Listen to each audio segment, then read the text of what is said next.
प्रातः क्लास चल रहा था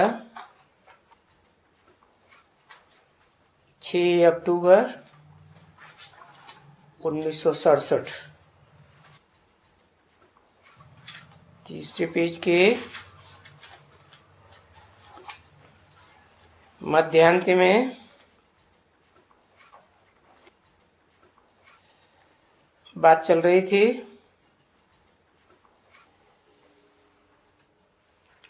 कि ये क्रिश्चियंस की बादशाही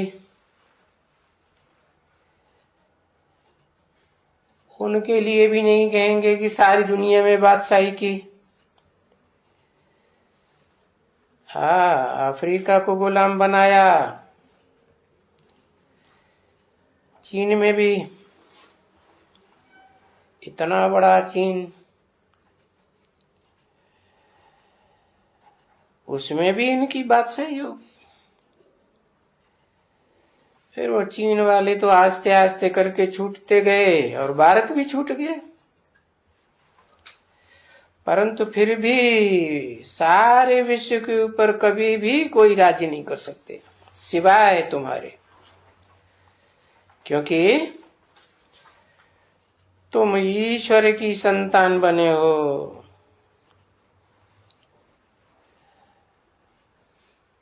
और अभी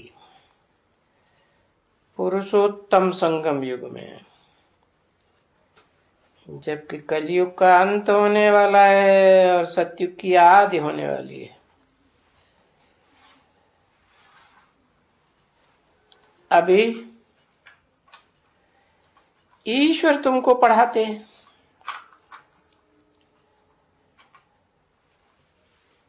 है ना?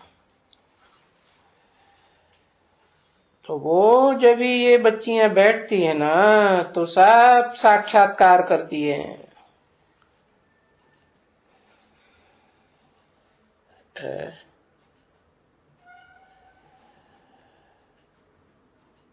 गोद में साक्षात्कार करती है, उसको कहा जाता है साक्षात्कार। वो तो देखती है कृष्ण को, और कृष्ण को देखती हैं तो वो सारा ब्रह्मांड, सारा विश्व, अरे बल्कि सारा ब्रह्मांड ही देख लेती है। तो देखो मीठे बच्चे, तुम तो ब्रह्मांड के भी मालिक बनते हो। है? ब्रह्मांड में क्या है? अंडे अंडे में सला आत्माएं हैं।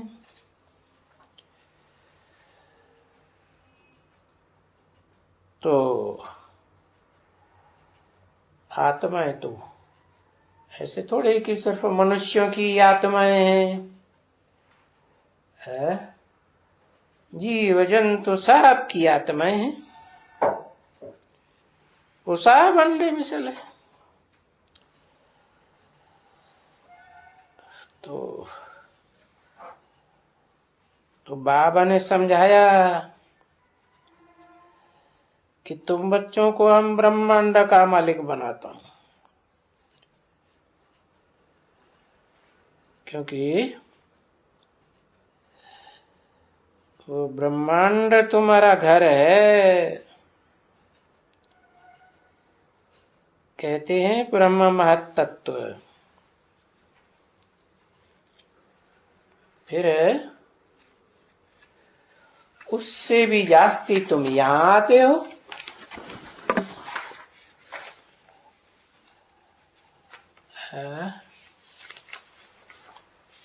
पांच तत्वों की दुनिया में यहां आकर के विश्व के मालिक बनते हो।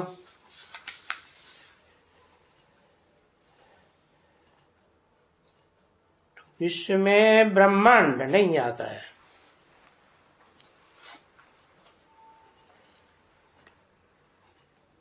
ब्रह्मांड तो इस विश्व से भी परे है, जहां सब अंडा अंडा मिसल आत्माएं रहती है। सूक्ष्म वतन में नहीं। ये सूक्ष्म वतन भी विश्व में आता है,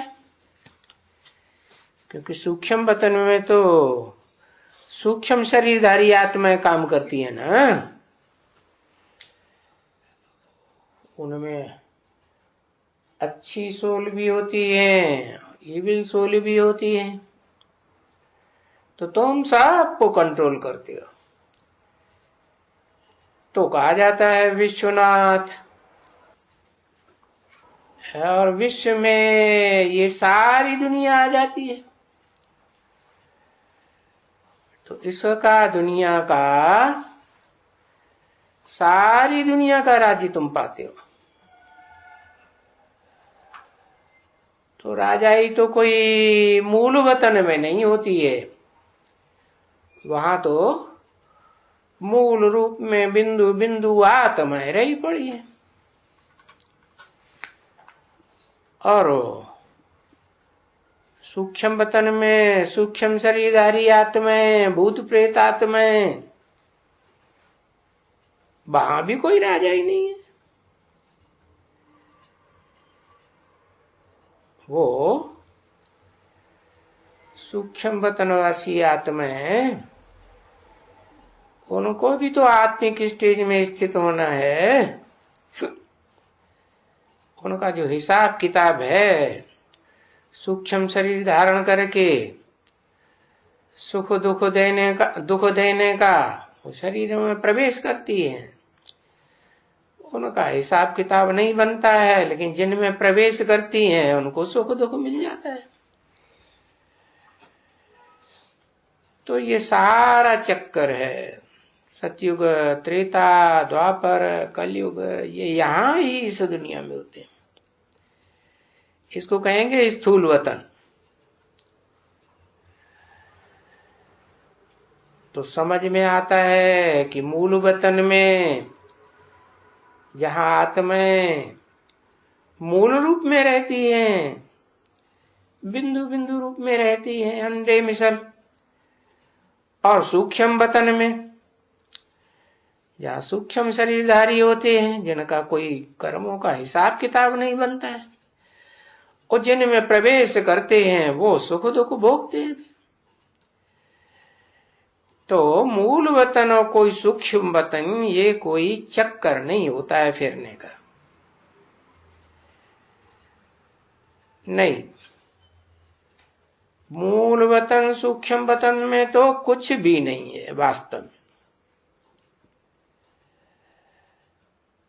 हाँ, साक्षात्कार होते हैं सूक्ष्म वतन में, और जहां तुम साक्षात्कार करने जाती हो, तो साक्षात्कार तो इस बाबा ने अर्थ समझाया, वो कोई साक्षात्कार में जाती नहीं है। जैसे स्वप्न होता है ना, तो स्वप्न में कहां कहां घूम आते हैं, तो कहीं आत्मा जाती है क्या? नहीं। अरे आत्मा ही निकल जावे तो शरीर खलास हो जावे। तो ये तो सभी साक्षात्कार की बातें हैं, वहां कोई जाता नहीं है, न सूक्ष्म वतन में जाता है, न कोई बैकुंठ में जाता है। ऐसे तो वो रिद्धि सिद्धि वाले भी होते हैं, रिद्धि सिद्धि के द्वारा साक्षात्कार होते रहते हैं। बैठे बैठे विलायत में पार्लियामेंट होती है, फलाना होता है, वो बैठे बैठे करके देखेंगे, समझा ना। तो ये सारा दिव्य दृष्टि है। जैसे ये आजकल वो निकलेंगी ना, है क्या निकलेंगी? टेलीविजन। हाँ भाई, क्या कहते हैं, टेलीविजन ना निकलती है। तो किसी ने कहा हाँ टेलीविजन। तो ये टेलीविजन तो बाबा के हाथ में दिव्य दृष्टि है। वो अगर दिव्य दृष्टि देवें तो लंदन में क्या होता है वो भी तुम देख सकते हो।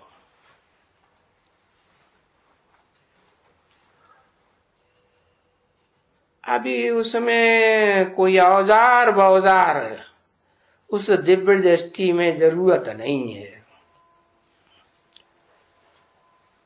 कुछ भी ऐसी कोई सामान या चीज की जरूरत नहीं, न खरीद करनी पड़े।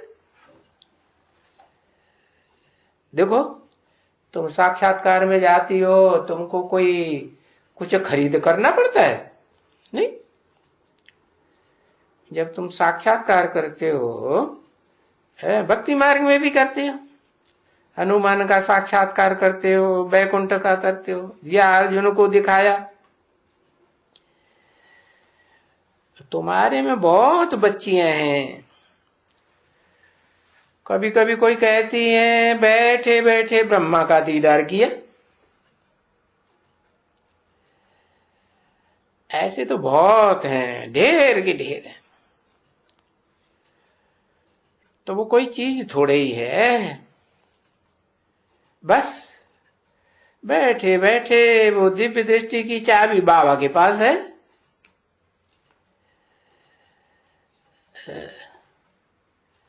ड्रामा के प्लान अनुसार उसी पार्टिकुलर समय पर उनको फिर वो साक्षात्कार मिल जाता है।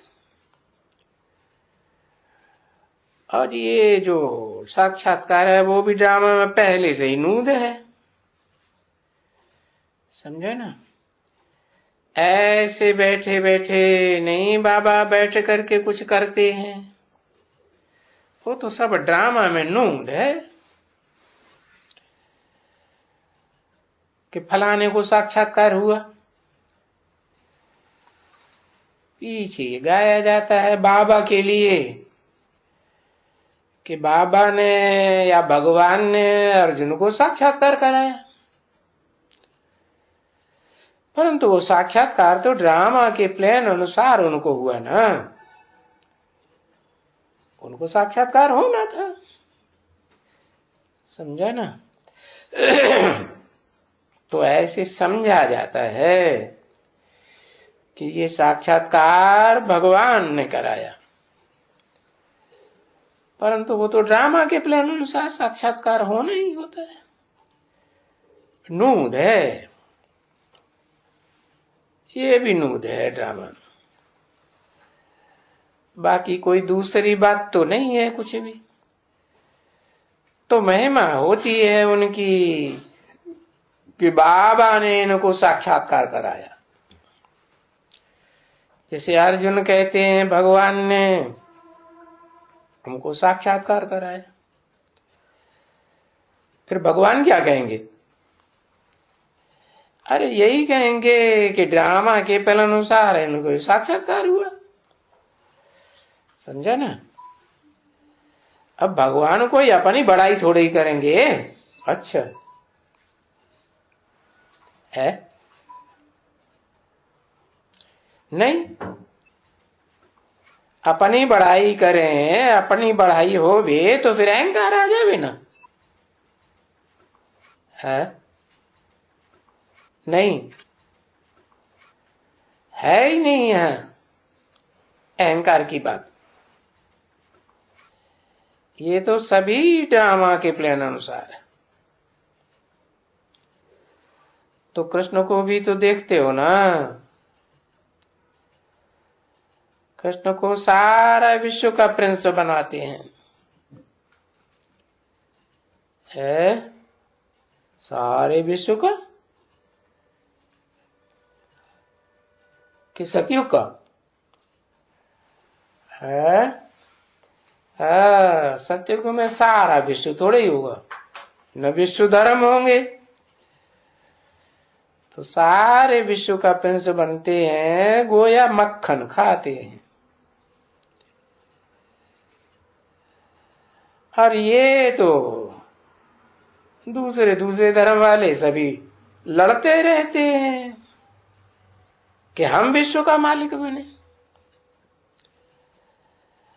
अभी वो तो जानते भी नहीं है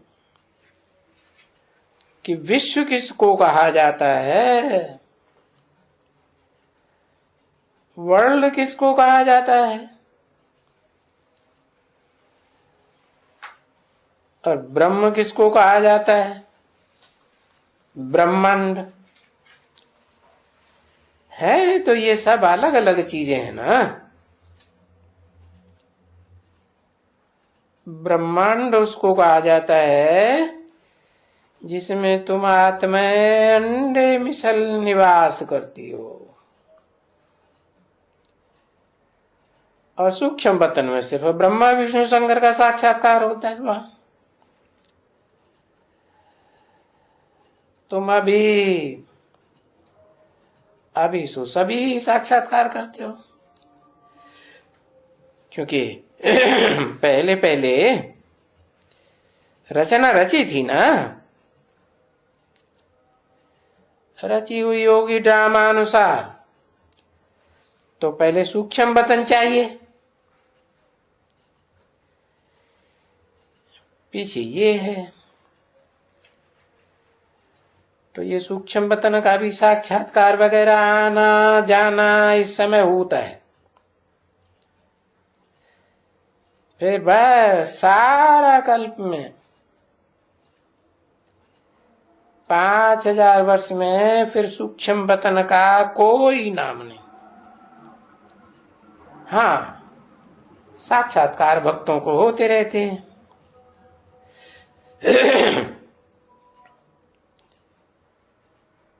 तो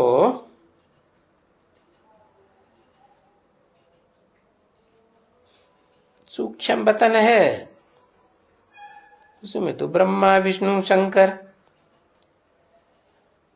ऊंचते ऊंचे, एक से बढ़कर एक सूक्ष्म स्टेजधारी, तो उनको कहा जाता है देवताएं। बोलते हैं ना, ब्रह्मा देवताय नमः, विष्णु देवताय नमः, शंकर देवताय नमः। अब ऐसे कहते हैं ना, फिर बाद में कहते हैं परमपिता शिव परमात्मा नमः। तो देखो फिर ऊंचे से ऊंच कौन हुआ? सबसे ऊंचे से ऊंच हो गया ना। उनको क्या कहेंगे? उनको क्या कहेंगे? भगवान ही तो कहेंगे ना। भगवान कैसे कहेंगे? है धनवान को धनवान कहा जाता है, उनको भगवान कैसे कहेंगे? है क्योंकि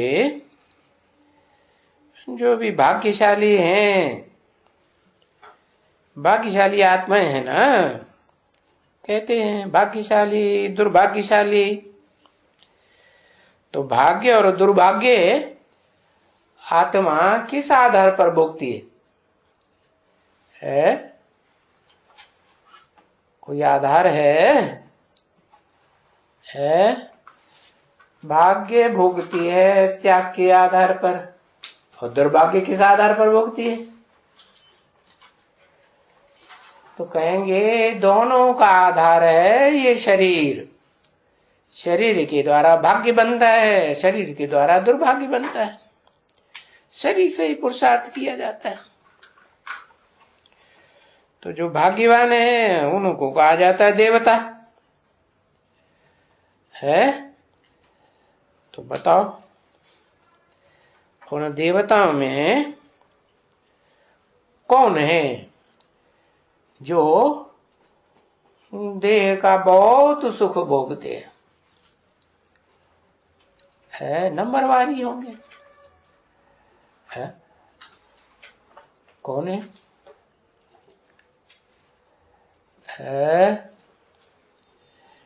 विष्णु एक है, विष्णु है एक है। विष्णु भी तो नंबरवार हैं। विष्णु माने स्त्री और पुरुष दोनों के संस्कार मिल गए तो क्या हो गए? विष्णु। तो उनको देवता कहेंगे, और यहां इस दुनिया में मनुष्य कहेंगे। क्यों? क्योंकि देवताओं का चंचल मन नहीं होता है और मनुष्यों का चंचल मन होता है। तो ये मनुष्य है ना, परंतु ये जो मनुष्य हैं, देवी देवता हैं, सुधरे हुए मनुष्य हैं, इनका दैवी धर्म है। इन्होंने मन के ऊपर क्या जीत पाई है, मन को कंट्रोल किया है। तो फिर इनमें आत्मा के दैवी गुण आ जाते हैं। बाकी है तो मनुष्य ना है। अरे देवताओं को भी दो टांगे हैं, मनुष्यों को भी दो टांगे हैं, उनको भी दो बाहें हैं, उनको भी दो बाहें है। कोई चार बाहें किसी को थोड़े ही होती हैं जो विष्णु को दिखाई दी हैं, या 8 बाहें है देवियों को दिखाई देती हैं, होंगी क्या? नहीं। अरे मनुष्य तो सभी मनुष्य ही होंगे ना। 6-10-67 की प्रातः क्लास का 5वां पेज। ये अगर स्वर्ग में देवताएं हैं तो भी देखो उनको 2 भुजाएं, वो तो 2 भुजाएं लक्ष्मी नारायण जैसे होते हैं, कोई फर्क तो नहीं होता है। बाकी ये है कि साहूकार बहुत होते हैं, तो सबसे जास्ती पवित्रता तो उन्हीं में हुई,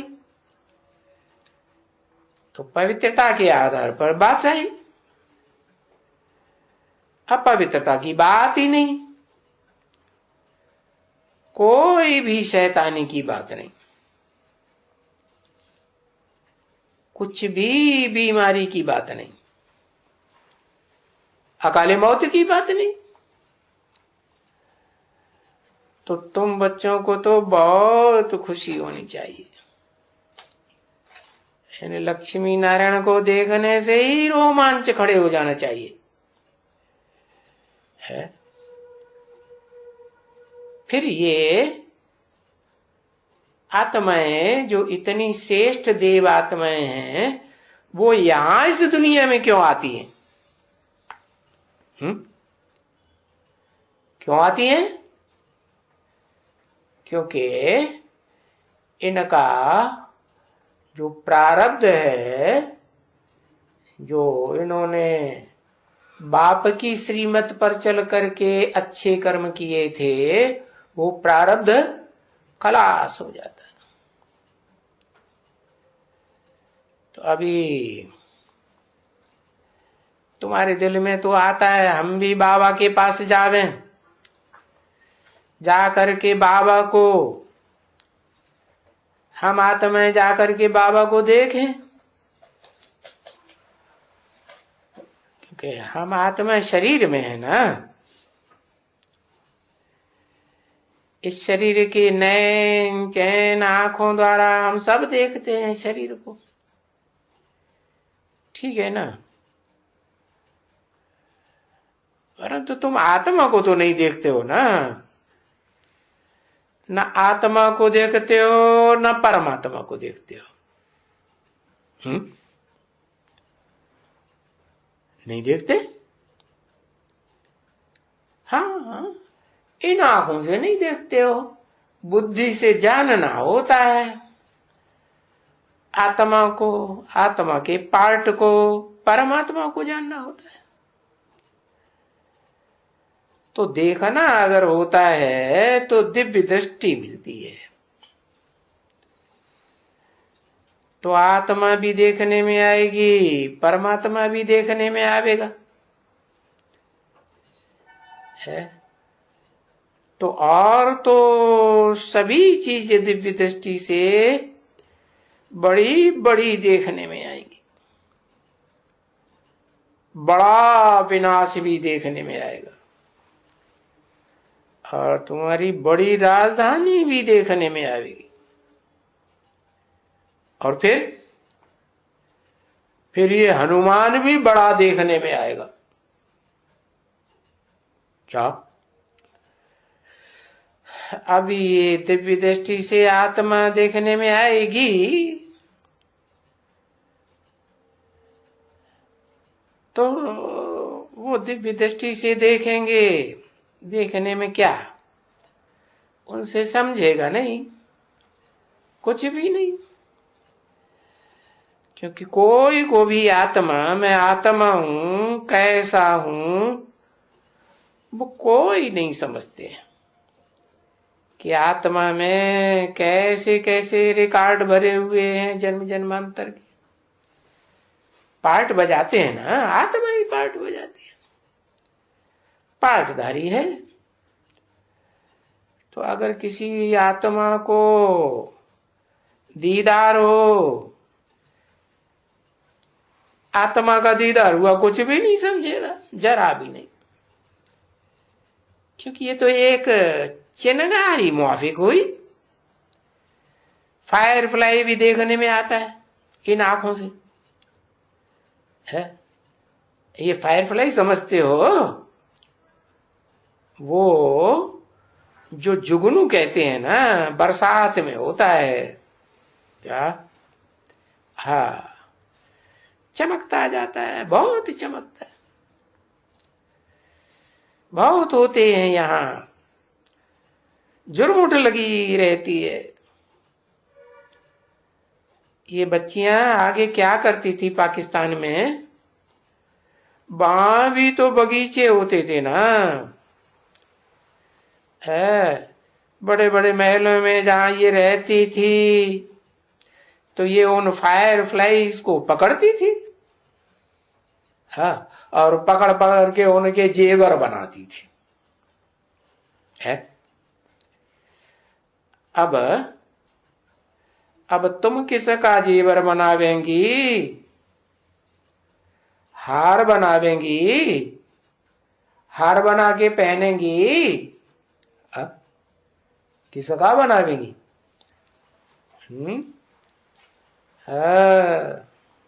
किसका बनावेंगी? अरे विजय माला पहनेंगी कि नहीं पहनेंगी?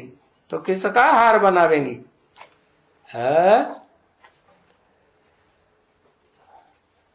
अच्छी अच्छी पुरुषार्थी आत्माओं का संगठन का हार बनेगा ना, हाँ? तो यहाँ गले में वो जो तुम्हारी जाली की माला होती है, कपड़ा है, उसमें तुम वो जुगनुओं को डाल देती थी, 5, 7, 8, 10 कपड़े में बहुत फंसे हुए रहते थे, और फिर कपड़े में ही इधर उधर दौड़ी पहनते रहते थे। यहां से चिंदी में लगा देते थे, या फिर उनके कानों में कुंडल बनाए देते थे। अरे उनका ये बच्चियां बैठ करके श्रृंगार करती थी। वो तो पास्ट की बात है। अब तुम बच्चियां बताओ, तुम अपने कानों का श्रृंगार काहे से करेंगी? समझा ना? और वो जुगनू तो देखने में आते हैं, पकड़ने में भी आ जाते हैं। और आत्मा तो इनसे भी जास्ती सूक्ष्म, बहुत महीन। इस दुनिया में बहुत से डॉक्टरों ने कोशिश किया कि आत्मा को या कोई जानवर को, किसकी आत्मा को उसमें शीशे में डाल करके देखें, है? शीशे में बंद कर दें, देखें कहां भागती है? तो किसी को भी पता नहीं पड़ता है? पता पड़ता है कहां भाग गई? नहीं। तो बाप बैठ करके मीठे बच्चों को सब समाचार सुनाते,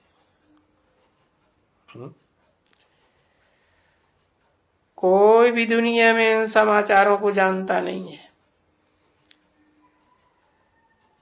कि आत्मा कैसे जुगनू मिसल है।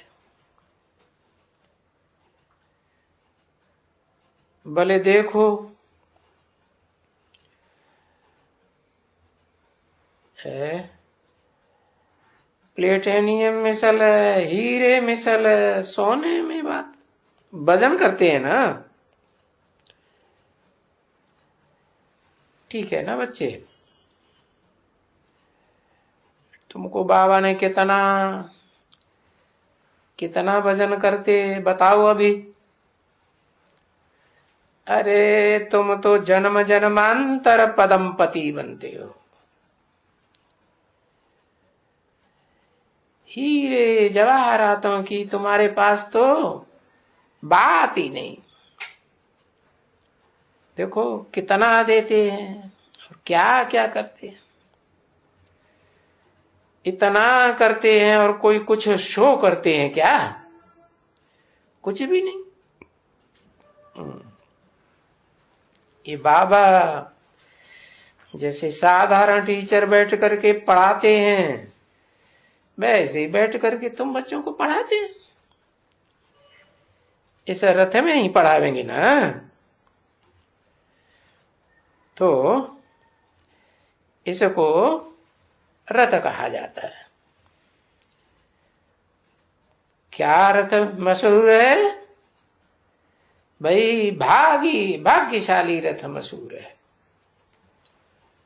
भागीरथ। तो इसका नाम भागीरथ है, यानी भाग्यशाली रथ। पुराना पतित, जिसमें बाप आकर के इतना ऊंचे से ऊंचा है, सबसे ऊंचे से ऊंचा आकर के प्रवेश करते हैं रथ में, समझा ना? इसलिए इनको भाग्यशाली रथ कहा जाता है, क्योंकि बाप ने कहा है ना, ये तो पराई दुनिया है, रावण की दुनिया है, पराया पतित शरीर है, और बहुत जन्मों के अंत के जन्म में ये शरीर मिला है। अरे भाई समझते हो ना अच्छी तरह से? तो अभी अंत में आकर के बाप कहते हैं कि मैं इनमें प्रवेश करता हूं। किनमें है? इसमें कि इनमें है? इनमें प्रवेश करता हूं, क्योंकि मुझे शरीर तो चाहिए ना। है? कब? सतयुग में, त्रेता में नहीं, कब? संगम युग में जास्ती से जास्ती 100 साल दो, इसमें शरीर तो चाहिए ना। तो ये शरीर छूट जाता है, तो फिर नहीं आवेंगे क्या? आवेंगे ना। जिस शरीर में भी प्रवेश करेंगे उनका नाम देंगे ब्रह्मा। तो नहीं तो मुझे शरीर है कहाँ? अंत में भी आकर के बाप कहते हैं मैं प्रवेश करता हूं।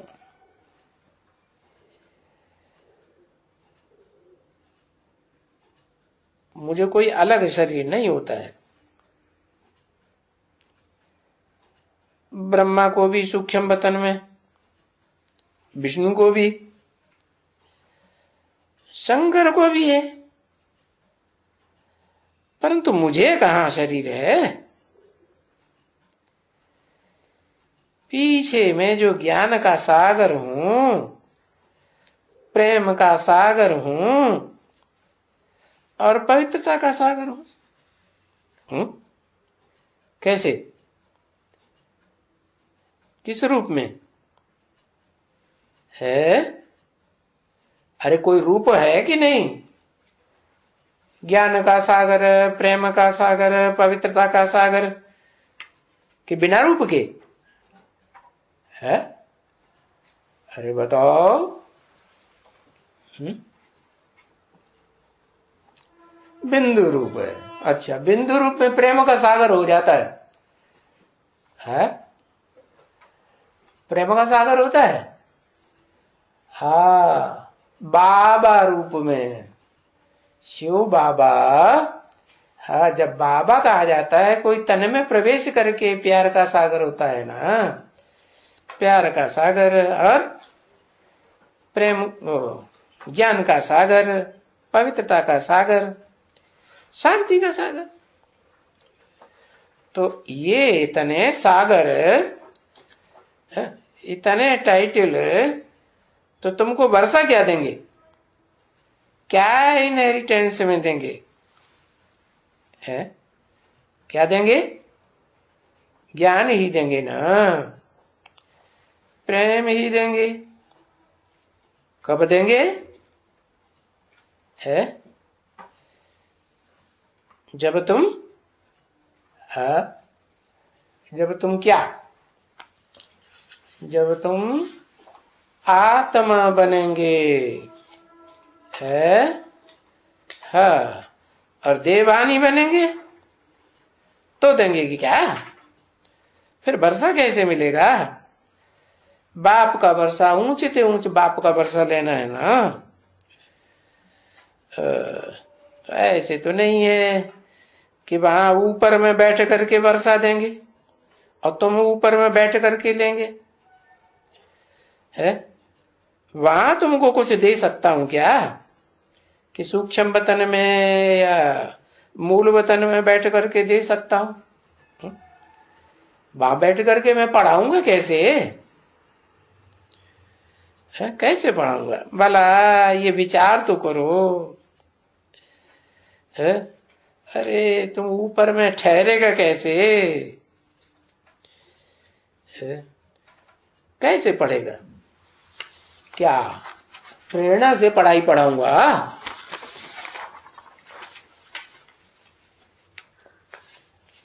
पढ़ेगा प्रेरणा से? प्रेरणा से कैसे पढ़ा जाता है? कभी पढ़ा जाता है क्या? नहीं, मुझे तो आना पड़ता है।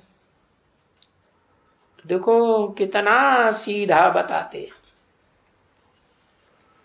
और फिर कहते हैं सबका प्यारा है। 6/10/67 की वाणी का प्रातः क्लास, छठा पेज, दूसरी लाइन देखो। शंकराचार्य भी मुझे पूजता है ना। है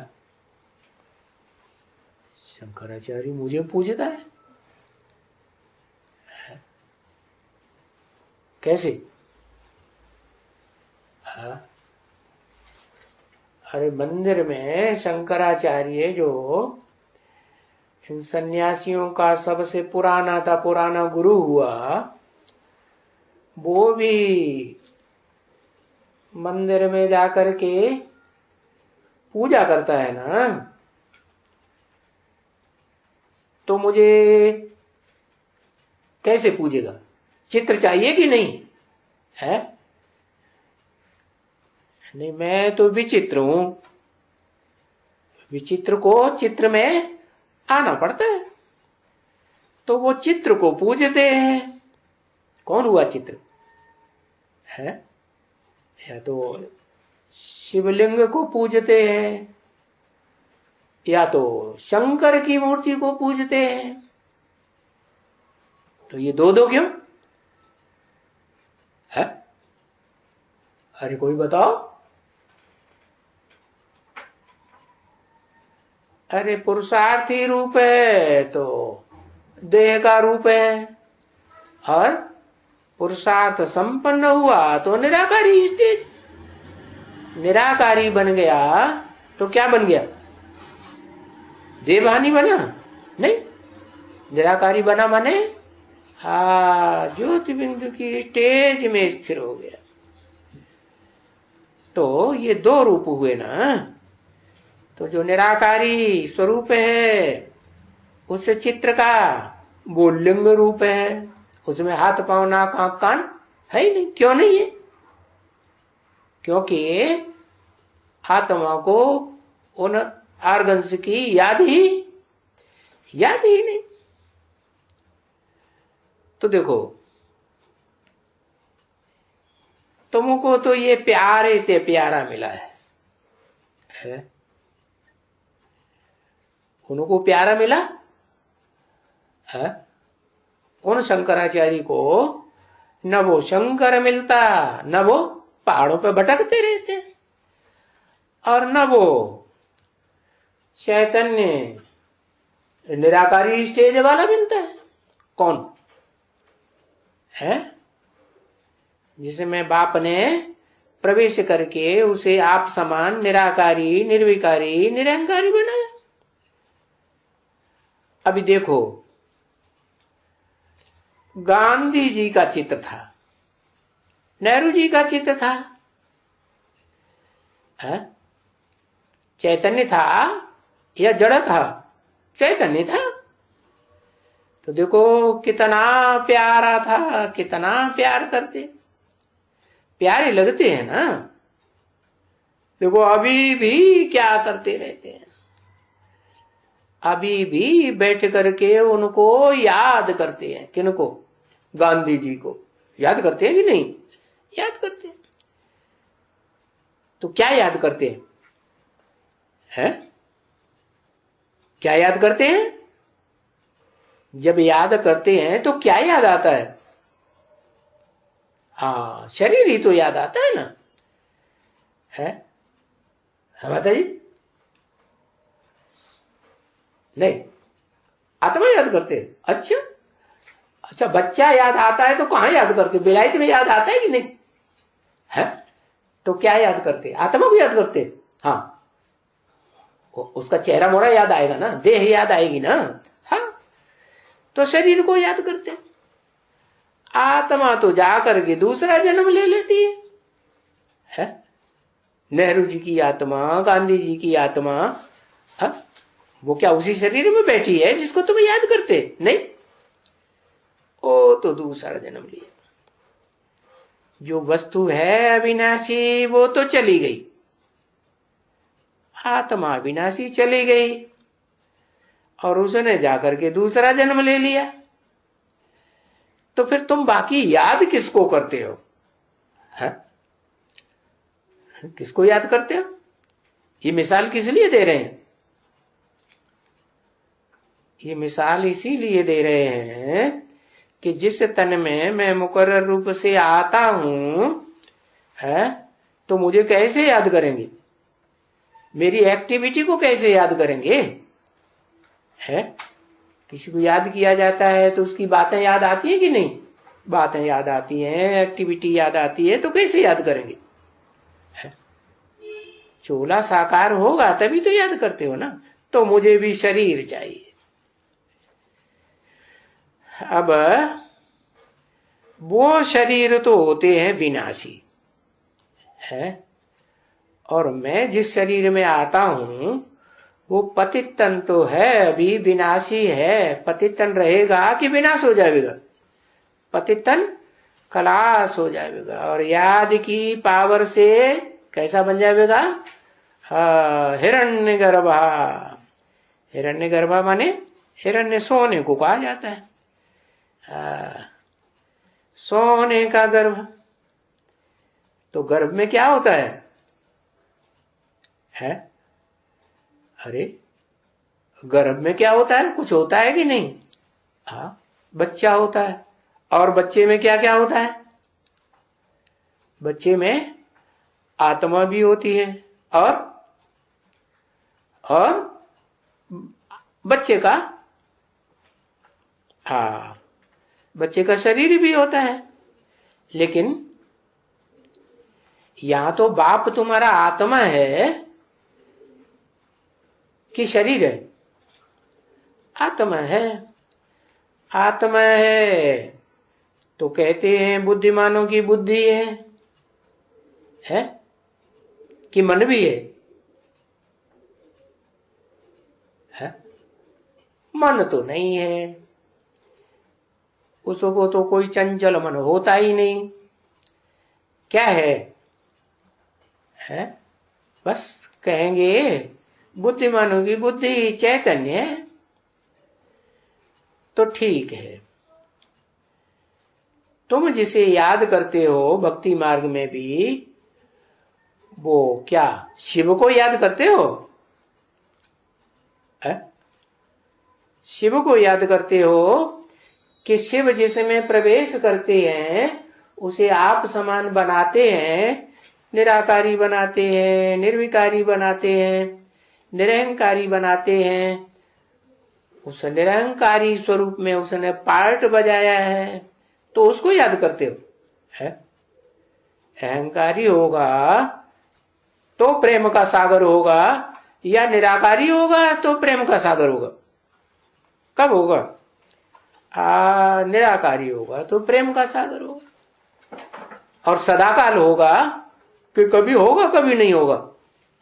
सदाकाल होगा। ठीक है ना बच्चे? तो फिर ये जो गांधी जी को याद करते हैं, नेहरू जी को याद करते हैं, उनकी चित्र को, चलचित्र को याद करते हैं, तो उसको क्या कहेंगे? है? कहेंगे बुद्ध के पुजारी है, पूजा करते रहते हैं। किसकी जाके करते हैं? शरीर की करते हैं। अब आत्मा तो निकल गई ना, तो शरीर भी जाकर के खत्म हो गया है, उनकी भी जाकर के पूजा करते हैं। अब वो शरीर विनाशी है, और तुम किसको याद करते हो? अभी तुमको तो पता चल गया ना, तुम किसको याद करते हो? है? किसको याद करते हो? है? ऊपर वाले को याद करते हो, निराकार को, बिंदु को याद करते हो। हम तो अविनाशी बाबा को याद करते हैं ना। इस षष्ठी रूपी रंगमंच पर कोई भी चीज अविनाशी नहीं है। अविनाशी सिर्फ एक शिव बाबा है। तो क्या स्थूल शरीर से अविनाशी है? स्थूल शरीर से? अच्छा, जन्म मरण के चक्कर में नहीं आता है? कहता नहीं आता, ऐसे करता है, नहीं आता, नहीं आता। अरे आता है कि नहीं आता है? बाढ़ में जाए, जहां आता हो ना आता हो, है? मुझे कुछ पता नहीं है। अरे वो सूक्ष्म शरीर तो रहता है ना, है? नहीं रहता? हाँ, सूक्ष्म शरीर तो इस दुनिया में सदाकाल कायम रहता है। कब छूटता है? तब छूटता है जब आत्मा बनते हैं, बीज रूप है जिसको कहते हैं अंडा। तो सूक्ष्म शरीर भी छूट जाता और स्थूल शरीर भी छूट जाता। तो बताया, फिर तो ब्रह्मांड में निवास करते हैं। तो वो तो बुद्ध की पूजा करते हैं। कब्र बनाई हुई है, कब्र बनाते हैं या समाधि बनाते हैं, बनाई हुई है। देखो बाहर से आते रहते हैं, आ करके उस कब्र पर फूल चढ़ाते हैं। अरे किसके ऊपर चढ़ाते हैं? ये शरीर तो पांच तत्व खलास हो गए, तत्व में मिल गया है। किसको पूजा करते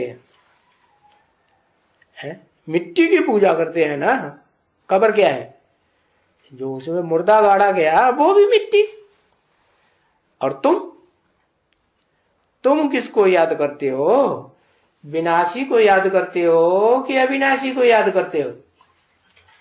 है तुम तो है जिसको कहा जाता है, गीता में कहा ना आसते विद्यते भावो। जो सत्य होता है वो कभी खलास नहीं होता, और जो झूठ होता है वो खलास हो जाता है। तो बताया कि एक ही है इस सृष्टि रूपी रंगमंच पर, है जिसके मुकर्रर रथ में मैं प्रवेश करता हूं। लेकिन वो मुकर्रर रथ साकार या निराकार या सूक्ष्म शरीरधारी? किसमें? साकार होता है ना। और साकार में किस लिए प्रवेश करता हूं? उसको सदाकाल व्यक्त रहने के लिए या अव्यक्त बनाने के लिए? अव्यक्त बनाने के लिए। तो ये शरीर तो चला जाता है, स्थूल शरीर। ये कोई बैठा थोड़ा ही रहता है। हाँ, सिर्फ चित्र बना के यादगारी बनाई है भाई, नेहरू की यादगारी। ऐसे तैसे यादगारी होती है ना। अब देखो कितने शिव के मंदिर हैं, है? तो सबसे बड़ी तो यादगिरी शिव की होती है ना। शिव की होती है। शिव की होती है कि शिव समान की होती है? किसकी होती है? हा, शिव समान बना कैसे? शिव की याद से बना कि कोई देहधारी की याद से बना? कैसे बना? हाँ, शिव की याद से बना। तो सबसे बड़ी यादगिरी पहले पहले शिव की है। जब सोमनाथ का मंदिर बना था, है, तो उसमें क्या यादगिरी दिखाई है? हाँ, पत्थर का लिंग दिखाया। और क्या दिखाया? उसमें हीरा दिखाया। हीरा दिखाया, हीरो पार्टधारी की यादगार है। तो पत्थर ना। हा? तो क्या मैं पत्थर हूं? पत्थर तो नहीं हूं, परंतु जिस मुकर्रर रथ में आता हूं वो पत्थर बुद्धि आखिरी जन्म में बन जाता है। क्यों बनता है?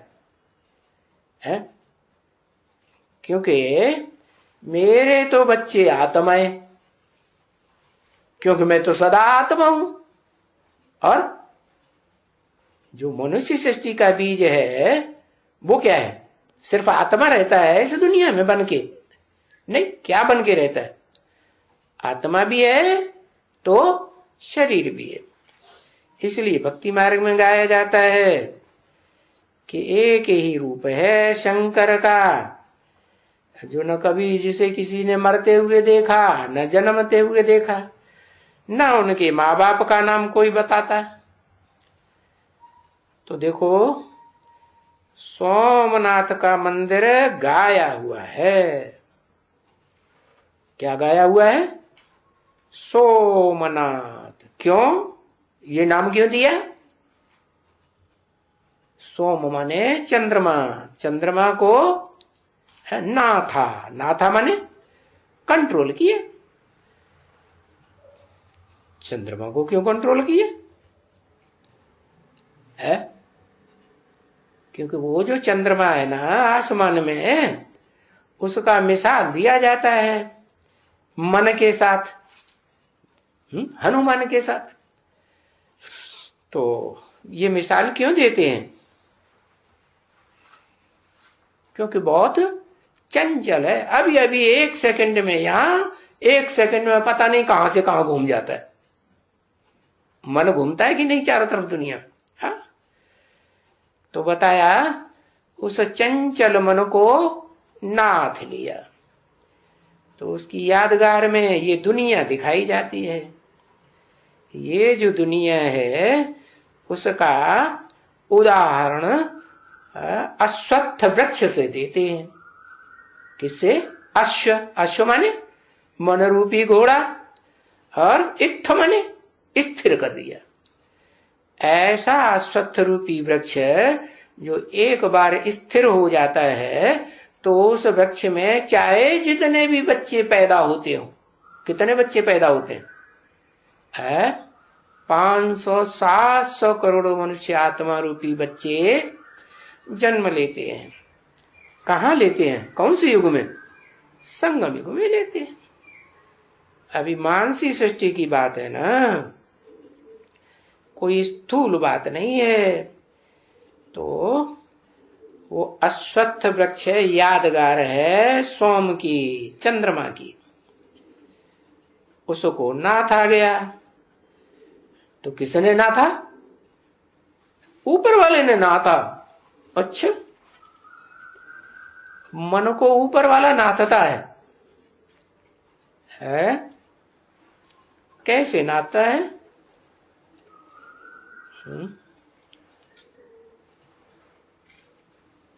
हाँ, वो तो बुद्धि को कंट्रोल करता है। इस दुनिया में नंबरवार बुद्धिमान है ना।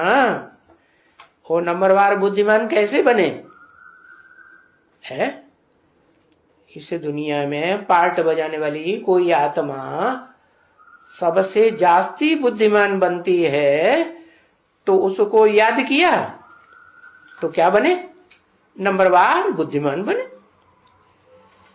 हाँ, तो ये जो सोमनाथ मंदिर बनाया है वो गाया हुआ है, और बच्चों ने हिस्ट्री में पढ़ा होगा। है क्या पढ़ा होगा? कि मोहम्मद महमूद गजनवी आया है, उसने क्या किया? सोमनाथ मंदिर को लूट लिया और शिवलिंग तोड़ लिया, उसमें से हीरा निकाल लिया, और जो मूर्ति थी बाजू में रखी हुई शंकर की, उसको भी तोड़ करके अपने दरवाजे पर सीढ़ियों पर डाल दिया उल्टा करके। कितनी बेइज्जती कर दी। अरे अब मेरी बेइज्जती की क्या? किसकी की है? हाँ, मैं जिस साकार मुकर्रर रथ में आता हूं उसकी बेइज्जती की। क्यों की? है उसने क्या बिगाड़ा? है क्या बिगाड़ा? अरे बेइज्जती कोई क्यों करेगा? कुछ बिगाड़ा होगा कि नहीं बिगाड़ा होगा? क्या बिगाड़ा बताओ? है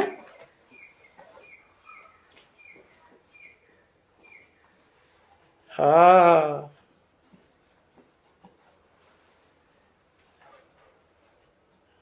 है पोल पट्टी खोल दी।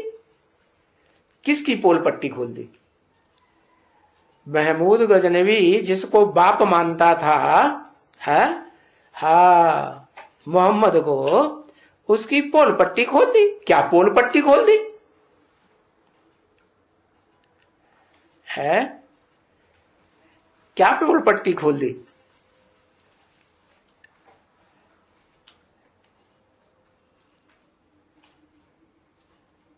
है हाँ, मुंह में मद भरा हुआ नहीं। पोल पट्टी उनके बाप की खोल दी कि वो जब से आते हैं धर्म पिताएं, जो भी धर्म पिताएं आते हैं, उनका जो मूल बाप कौन सा है? मोहम्मद का भी बाप कौन कहेंगे? हाँ, मोहम्मद ने भी किसको फॉलो किया? इस्लाम धर्म को फॉलो किया ना पहले। हाँ, बाद में विरोध किया। क्या मुसलमान करते क्या है? अपने बाप का भी विरोध करते। हाँ, तो सारी पोल पट्टी खोल दी कि उन्होंने क्या किया? हिंसा की, इंद्रियों से हिंसा की और हिंसा करना सिखाया सारी दुनिया को। इसलिए उन्होंने कितना भी हिंसा के आधार पर अत्याचार किया हो दुनिया में, लेकिन विश्व की बादशाही नहीं ले सकते। तो ये सोमनाथ मंदिर को लूटा। अब क्या लूटा था? है क्या चीज लूटी थी? स्थूल धन संपत्ति लूट के ले गए ना, है कि वो संपत्ति लूटी जो मैं आकर के देता हूं? नहीं। तो बोलो, कोई पूछे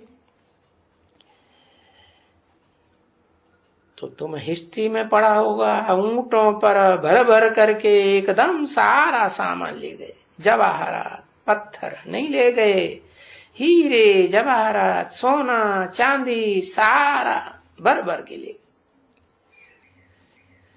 गए। नहीं तो क्या लिया होगा? बस जो भी जवाहर है, सोना चांदी, ऊंट भर भर के ले गए। सोना भी इतना नहीं जितना जवाहरात ले गए, क्योंकि वो तो सोने से भी जास्ती महंगी चीज है ना। उठाएंगे तो इतने तो तुम्हारे पास जवाहरात थे, है जो बाप तुमको देते हैं। अरे बाप तुमको स्थूल जवाहरात देते हैं? नहीं, तुमको तो ज्ञान रतन देते हैं।